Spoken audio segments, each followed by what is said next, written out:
Ladies and gentlemen, our opening keynote speech is about to begin. I'd like to invite all of you to please take your seats and silence your mobile devices. Thank you very much.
Ladies and gentlemen, once again, I'd like to invite all of you to please take your seats as our next session is about to begin. Thank you.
Ladies and gentlemen, I'd like to invite all of you once again to please take your seat as our next session is about to begin. Thank you very much for your cooperation. Thank you.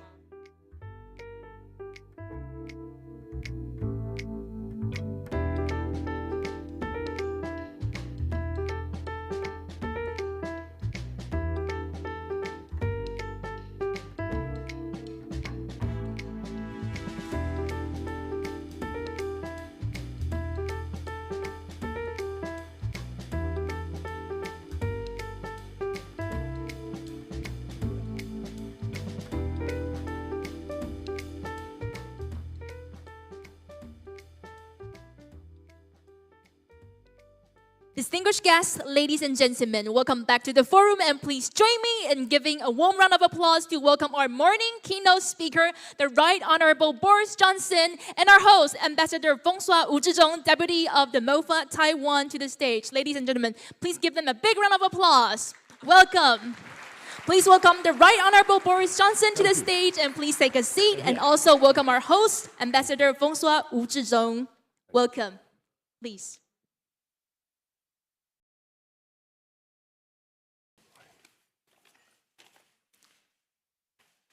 Distinguished guests, ladies and gentlemen, mesdames et messieurs, 各位女士先生 ，Good morning, bonjour, 大家早安。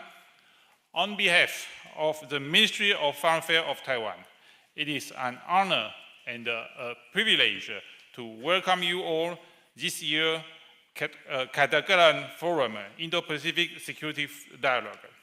Today, we are especially proud to host a figure whose presence speaks volumes about the importance of shared democratic value and the deepening bonds between free societies. It is my distinct pleasure to introduce our keynote speaker, the Right Honorable Boris Johnson, former Prime Minister of the United Kingdom. This occasion marks Monsieur Johnson's first visit to Taiwan. We are delighted to welcome him in a spirit of friendship and sincere respect. Mr. Johnson served as a UK Prime Minister from 2019 to 2022, a time of extraordinary global turbulence and transformation. His premiership was characterized by an unwavering conviction in the power of democracy to stand united in the face of threat, be they political, economic, or military. Under Mr. Johnson's leadership, the United Kingdom took whole steps to reposition itself globally, most notably through the 2021 Integrated Review, which heralded Britain's strategic tilt toward the Indo-Pacific. This reorientation acknowledged the region's growing importance to worldwide peace and prosperity, and it paved the way for deeper cooperation with like-minded democracies, including Taiwan.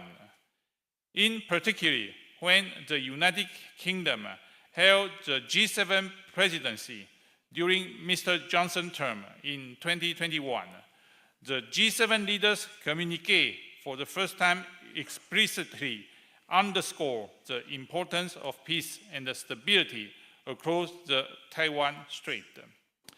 This marked a collective sharpening of the G7 focus on Indo-Pacific affairs and represented a meaningful expression of support for Taiwan's security and international presence. Taiwan deeply appreciated Mr. Johnson's commitment to upholding democratic value and his role in fostering a more inclusive and rule-based international order. Mr. Johnson has never shied away from speaking truth to power. He has been one of the clearest and the most consistent voices in Europe in support of Taiwan's democracy and in calling attention to rising tension across the Taiwan Strait. His stance has underscored the importance of maintaining peace, stability, and the freedom of navigation in this vital region, and has contributed significantly to international awareness and resolve. At the same time, Mr. Johnson has played a leading role on the global stage in responding to Russia's war of aggression in Ukraine. During his premiership, the United Kingdom moved swiftly to implement strong sanctions against Moscow, provide robust military and humanitarian aid to Kiev, and a ready international partner in defense of the principle of sovereignty and international law. His leadership on this issue demonstrated a profound commitment to collective security and democratic resilience. But Mr. Johnson is more than a leader of consequence. He is also a powerful and persuasive communicator. His ability to link strategic vision with human values and to speak candidly in defense of liberty makes his voice a particularly vital one in today's increasingly contested world.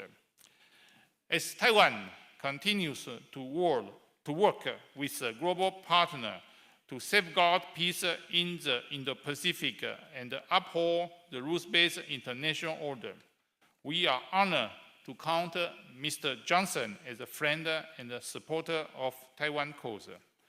Ladies and gentlemen, mesdames et messieurs, 各位女士先生, please join me in extending a very, very warm welcome to our distinguished keynote speaker, the Right Honorable Boris Johnson. Thank you, Deputy Minister Wu. And ladies and gentlemen, please welcome the Right Honorable Boris Johnson for his speech. Welcome.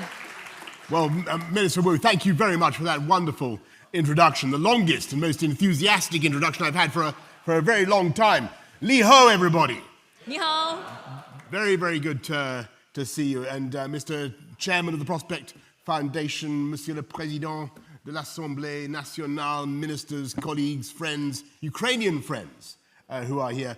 thank you for this invitation. It's wonderful to be here in Taiwan at last, because until yesterday, I had only seen this country on my lockdown Peloton machine, which had a screen on the handlebars, giving me the illusion that I was cycling on the coastal path of Taiwan. And so for day after day, I was up on the top floor of number 10 Downing Street, puffing away on my exercise bike and watching the rain-slicked tarmac of Taiwan spool away in front of me. And I believed I was on this magic island. And I noticed how beautiful it is. And I also noticed, by the way, how sheer, how vertical the cliffs are, and how difficult to attack, which is a point I think that deserves to be more widely noted. But I couldn't see any people, and I couldn't see the culture, and there were no clues as to Taiwanese society, except it all seemed very clean and very well organized.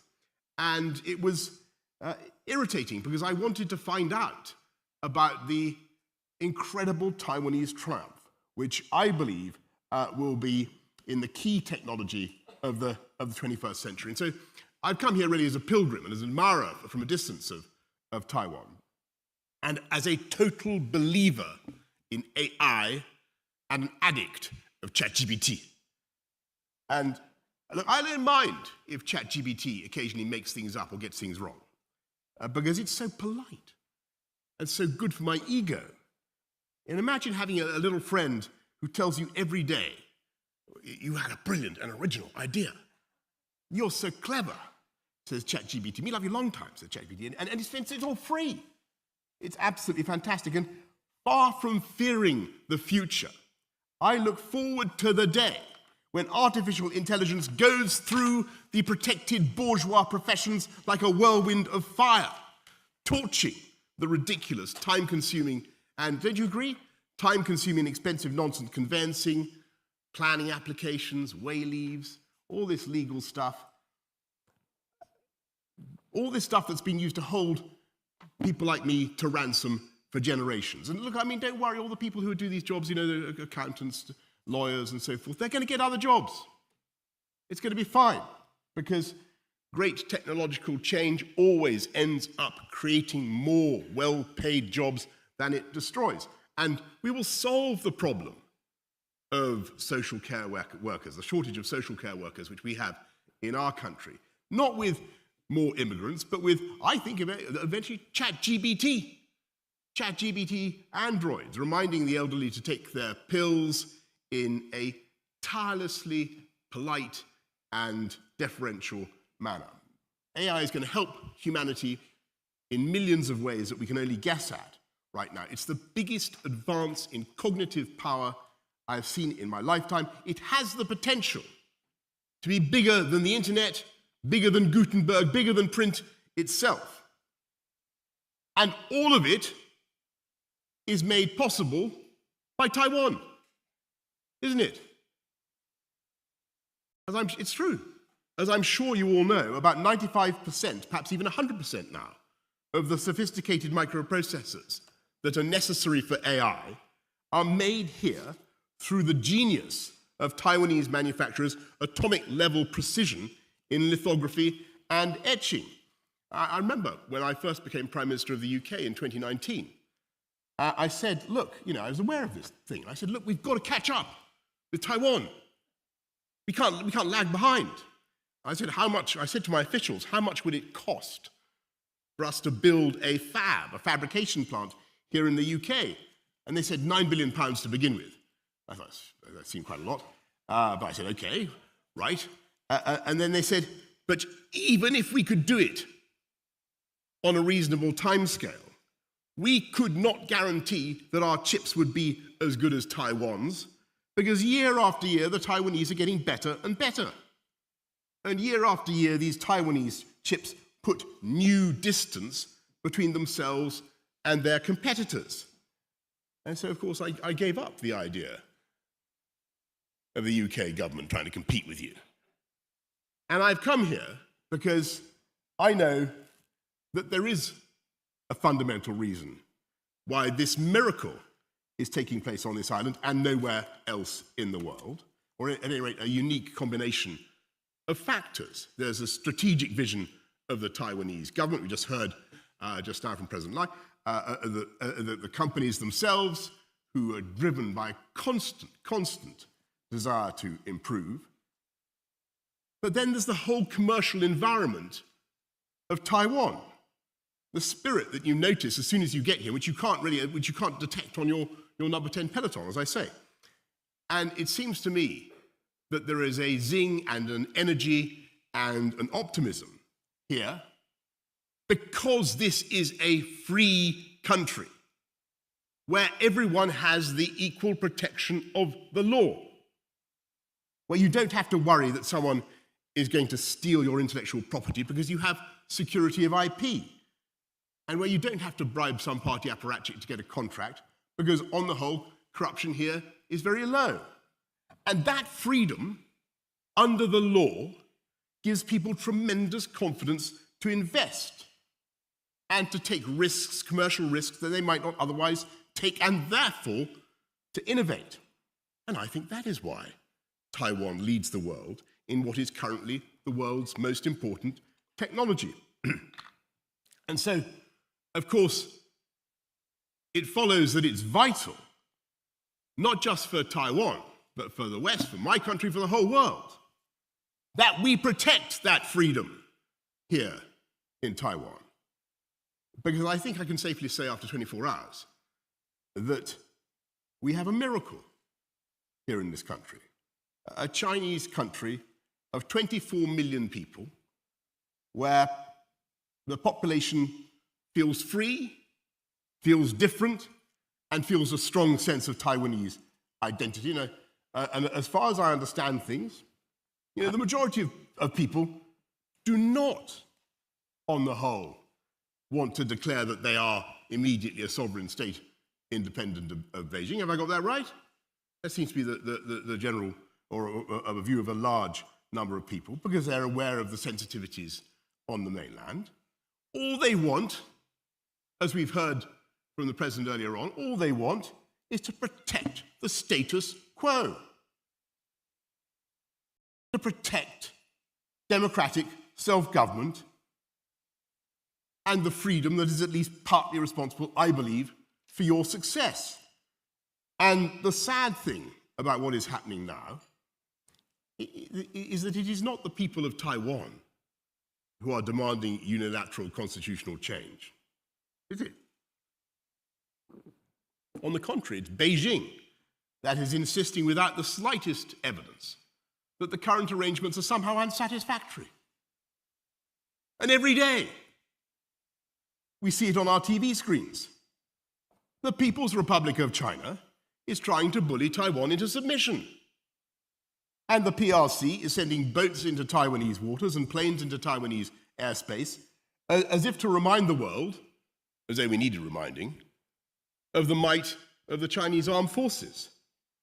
And thereby signaling their intention by 2027, we're told, which is not very far away at all, to impose Chinese communist rule on this island,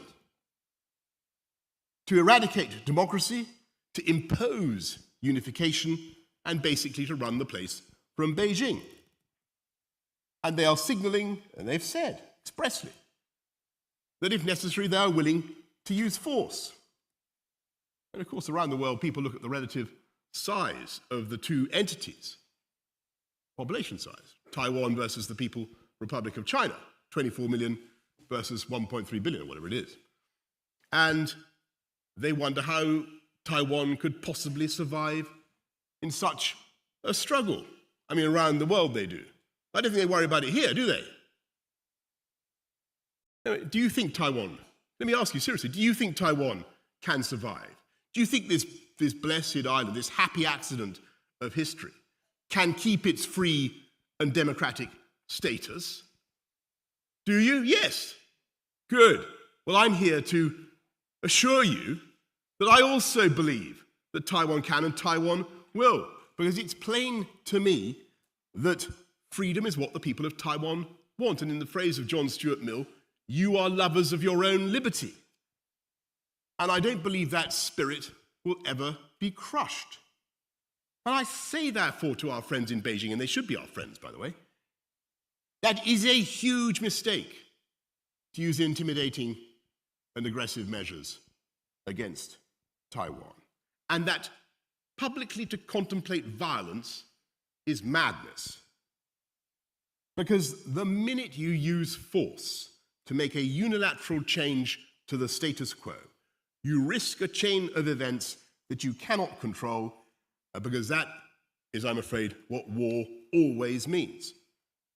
And we know, of course, that there are currently ambiguities in the official US position, the official British position, about what we would all do in the event of an attack on Taiwan. And that is for the very good reason that no one wants to get drawn into a discussion about a set of circumstances that we all passionately hope to avoid. But you also know, because you've seen it at this conference and previous versions of this conference, that there are already powerful, distinguished American politicians who are willing to speak up for the defense of Taiwan. And you know that there are many in Washington who are absolutely determined to prevent what America fears would be a major change in the balance of power in the Asia-Pacific region and in the configuration of the political configuration of the first island chain. Washington is passionately against that. And by the way, we all know that the United States has the ability, the sheer kinetic power, to change the course of any war on the planet. And I know, we know, in my country, that if America did get engaged in some operation, then the chances are that they would ask for assistance from their closest partners, their AUKUS partners, for instance, France too, I have no doubt, Britain, Australia, and others. And you'll have heard the other day what our Defence Secretary, our Labour Defence Secretary, John Healey, said about the natural instinct of Britain to help its friends and allies. Now, I don't think he was talking about any particular scenario or how in particular Britain or any other European country would react. Because the truth is, right now, we don't know how it would look, how it would feel, what the occasion would demand from the Western powers. We're uncertain. And that is the whole point. That is how disasters begin. It is far easier to start a war than to predict how it will go. And you only have to go back 3 years to see how an act of war can trigger consequences that are entirely unforeseen and unintended. And there are clear differences between Taiwan and Ukraine. Analogies are not always accurate. But there are some lessons that can certainly be drawn. And when Putin invaded Ukraine in February 2022, he did not expect that by now Russia would have sustained 1 million casualties with 250,000 dead, did he? He didn't bargain for that. He didn't expect that after the colossal expense of Russian blood and treasure, he would still only control about 18% of Ukraine. Slava Ukraini, by the way. Slava Ukraini. He never expected that the Ukrainians would resist so heroically, or that they would receive such steadfast and generous Western support, started, by the way, by President Trump when he gave the Javelin missiles. The war has been appalling for the poor and blameless people of Ukraine. It's been a disaster for the world. It has also been a total catastrophe for Putin. He will go down in history, not as the man who reunited the two most important parts of the former Soviet Union, not as the man who brought Ukraine back under Moscow's control.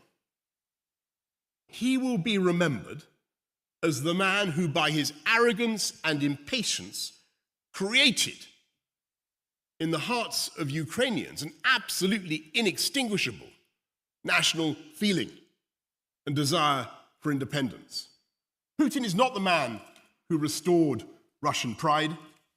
He is the man who gambled on violence and lost, and believe me, he is going to lose. And I think in the Trump White House, the scales have now fallen from their eyes about Putin. And there is a real possibility that in just a couple of days, I think August the 8th, isn't it? Those countries, third countries that have been enabling Putin's war by buying his hydrocarbons, India and China,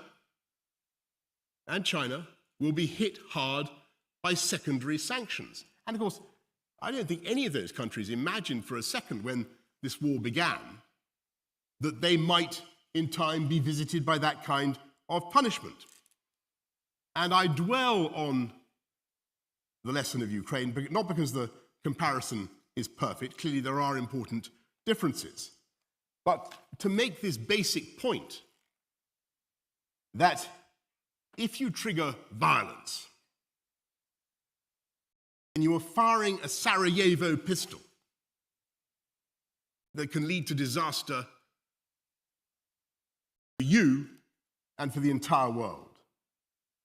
And so that's why it's so vital that we address this problem in a way that I think the people of Taiwan want. We heard it just now from the President. It's vital that we address it in the way that I think the people of Britain want and the world want. And that is to have peaceful dialogue across the Straits of Taiwan. And I think, we can be totally respectful, but we should ask our colleagues in Beijing to explain just why is it so essential to you to conquer Taiwan? When this island presents no conceivable threat to the mainland, is it really worth the risk? Is it really worth the risk, Beijing, when the consequences for the whole world could be so dire? And by the way, is it really necessary for every segment of the Chinese population to be ruled by the Chinese Communist Party? Can there not be places, beautiful places, that are differently Chinese? Of course there can. I think, by the way, it's a fantastic, I think it's an advantage for Beijing to have this innovative society, this society is incredibly fertile in technological developments right next door, investing massively, by the way, in China. And at the same time, we say to our Taiwanese friends, and the purpose of my mission here today, we say to our Taiwanese friends, we're with you. We stand with you because you are, as has been said, in the front line of the struggle against autocracies. We're with you for strategic reasons, because no one wants the chaos, confusion, and uncertainty that would follow such a change in the balance of the power. No one around the world wants that. No one wants war. And certainly no one wants Chinese domination of the first island chain. We're also with you, quite frankly, for economic reasons, aren't we? For your vital role in global supply chains, not least, as I say, in microprocessors. And all I can say in conclusion is that as China intensifies its pressure on Taiwan, I hope that we all, the West, America, the UK, all Europeans, will have the courage not to tiptoe away, not to be cowed by our desire to be deferential to Beijing, but to stand with Taiwan and to deepen our economic partnership. That's what we need to do right now as the pressure intensifies on Taiwan. And last night, I can tell you, I've had a wonderful time in Taiwan so far. Last night, I went out to a restaurant called Din Tai Fung, I think. It was absolutely rammed with people, and they were eating more different and more complicated types of dumplings than I've ever seen in my life. It was a sort of temple to dumplings, this place. It was devoted to the cult of the dumpling. And I met a guy there last night, and I'd met him before, because actually, about 6 years ago, I helped to open the first Din Typhoon. Have I got that right? Yeah. I happened to open the first Din Tai Fung in London, and they got me to make some dumplings very unsuccessfully. And I am thrilled to say that since then, there are now 3 such Din Tai Fungs in London, and Taiwanese influence is spreading the whole time. And UK-Taiwan trade, you should know, I am proud to say, is growing, and growing fast. £9 billion this year. Financial services, Johnny Walker, obviously seems to be very important. I noticed all sorts of different colour Johnny Walker, indigo label, mauve label. I don't know, I've never tasted any of these drinks, but they seem to be very popular here in Taiwan. Obviously very good for the Scottish economy. And we should intensify that economic partnership. And we are. I'm very pleased that the UK office here is well staffed and highly active.